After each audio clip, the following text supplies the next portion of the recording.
কমলনগরে আশ্রয়ন কেন্দ্রে বানভাসী মানুষ, প্রয়োজন খাবার ও ঔষধ। টানা বৃষ্টি ও জোয়ারের পানিতে প্লাবিত লক্ষ্মীপুরের কমলনগরের ৯টি ইউনিয়ন। মেঘনা নদী বিধৌত এ অঞ্চলটিতে সামান্য জোয়ারের পানি এবং টানা বৃষ্টিতে চরম বেগ পোহাতে হয় নদী তীরবর্তী চর ফলকন, সাহেবের হাট, চর মাটিন, পাটারির হাট, চর কালকিনি, চর লরেন্স ও হাজিরহাট ইউনিয়নের বাসিন্দাদের। বছরের অন্যান্য সময়ে তোরাবগঞ্জ এবং চর কাদিরার মানুষ নদী তীরবর্তী এলাকা থেকে দূরে হওয়ায় এ ভোগান্তি থেকে কিছুটা নিস্তার পেত, কিন্তু গত ২৩ দিন ধরে চর কাদিরা ইউনিয়নের ৯টি ওয়ার্ডের মানুষজন রয়েছেন চরম দুর্ভোগে। পুরো ইউনিয়নের রাস্তাঘাট প্লাবিত হয়েছে পানিতে।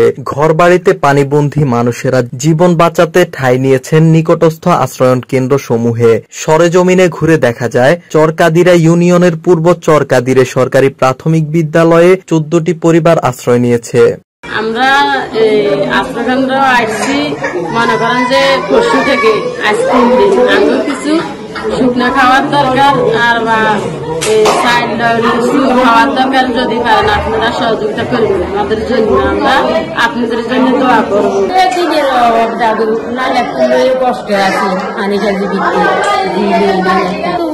হালা এদিন আছে, আমি আরো বেশি ক্ষতি করছি।